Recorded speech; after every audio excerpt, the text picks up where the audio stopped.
आऊज़ुबिल्लाहिमिनश्शैतानिर्रजीम बिस्मिल्लाहिर्रहमानिर्रहीम। मैं हूं सरदार आमिर ज़हीर एडवोकेट और आप देख रहे हैं मेरा YouTube channel house of justice.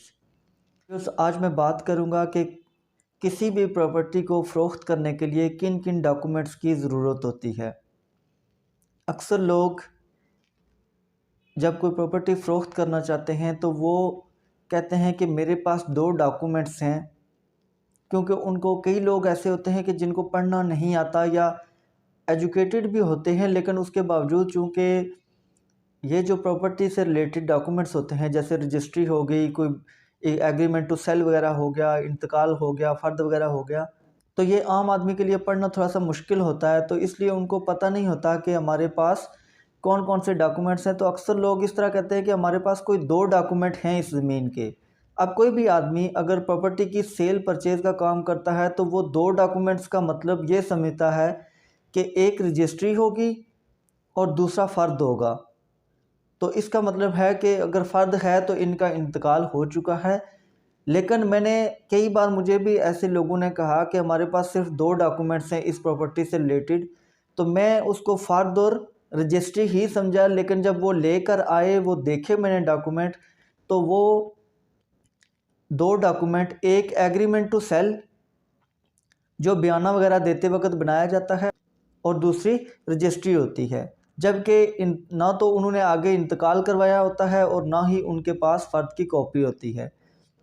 तो उस सूरत में फिर जब तक आप इंतकाल नहीं करवाते तो आप इस प्रॉपर्टी को, बेशक ये आपके नाम है, आपकी मलकियत है, आप इस पर काबिज़ भी हैं, आप इसको फर्दर सेल आउट नहीं कर सकते।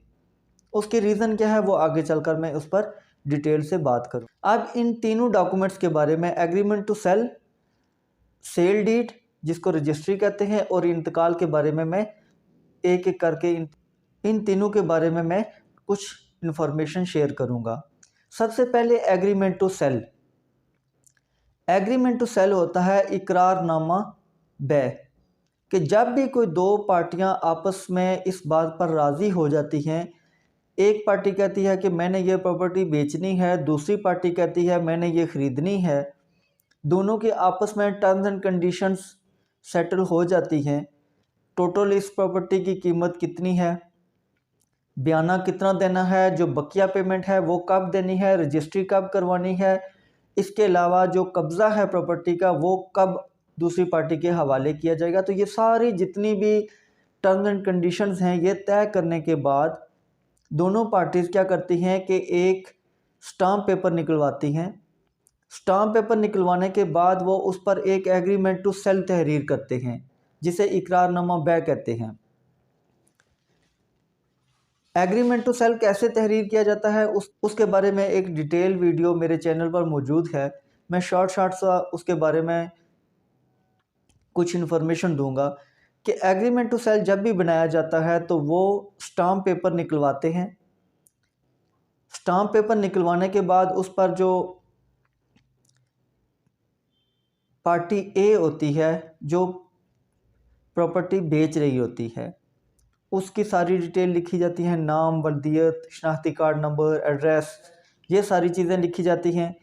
इसके बाद जो पार्टी बी होती है वो ख़रीदने वाली, उसकी भी यही सारी चीज़ें लिखी जाती है, नाम, वल्दियत, शनाख्ती कार्ड नंबर, एड्रेस, तो ये पार्टी बी की भी लिखी जाती हैं। उसके बाद जो प्रॉपर्टी की डिटेल होती है, प्रॉपर्टी का खेवट नंबर, खतूनी नंबर, खसरा नंबर और अदूद अरबा वगैरह, इसके अलावा ये प्रॉपर्टी कितने मरले या कितने कनाल की है जो बेची जा रही है, टोटल सेल कंसिडरेशन कितनी है, उसमें से बयाना कितना दिया जा रहा है, बकिया पेमेंट है वो उसके लिए कितना टाइम दिया जा रहा है, क्या जो बकिया पेमेंट है वो सारी इकट्ठी पे की जाएगी या उसके लिए कोई टाइम पीरियड है डेट तक।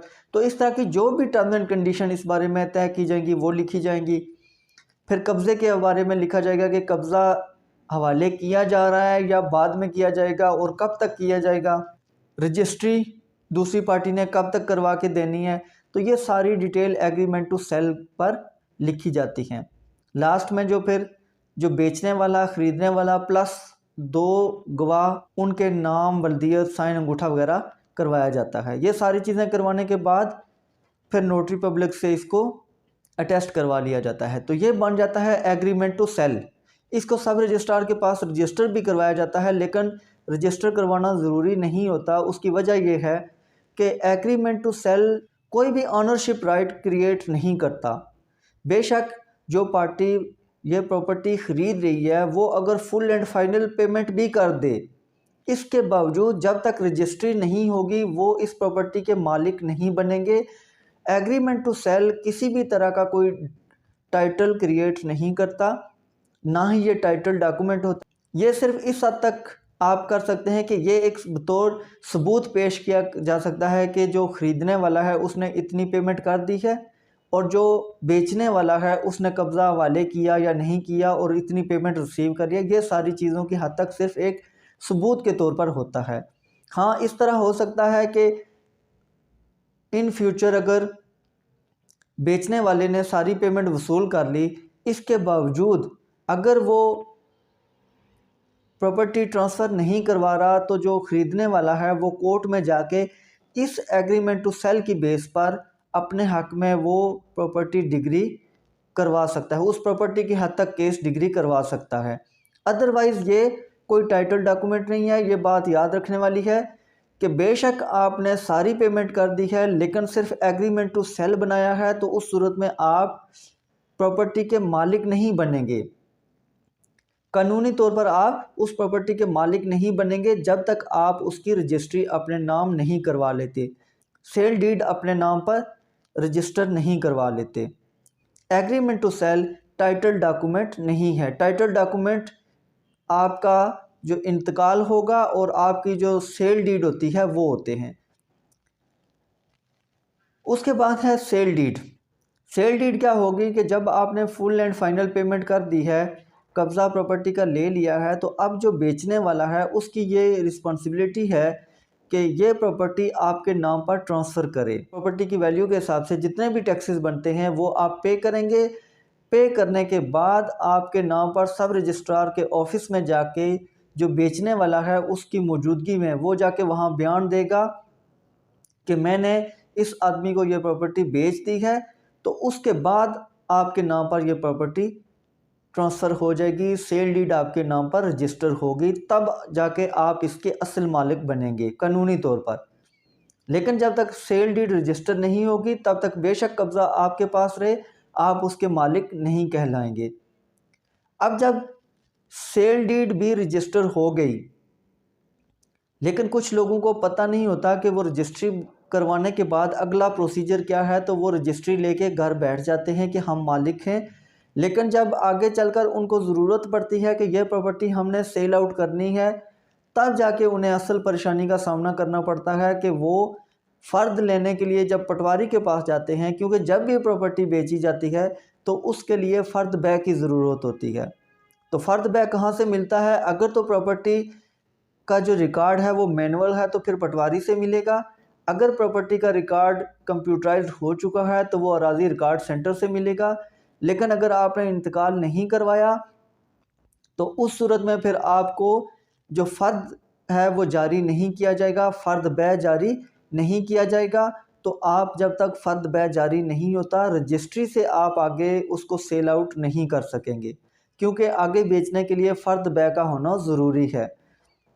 तो ये बात याद रखनी है कि जब भी आप प्रॉपर्टी बेचेंगे तो उसके लिए जो दो डॉक्यूमेंट्स की ज़रूरत होगी, वो एक रजिस्ट्री और दूसरी फ़र्द की ज़रूरत होगी। ये नहीं होता कि आप एग्रीमेंट टू सेल जो इकरारनामा बै होता है वो और रजिस्ट्री लेकर आ जाएं कि ये मेरे पास दो डॉक्यूमेंट्स हैं, तो इनकी बेस पर आप प्रॉपर्टी नहीं बेच सकेंगे।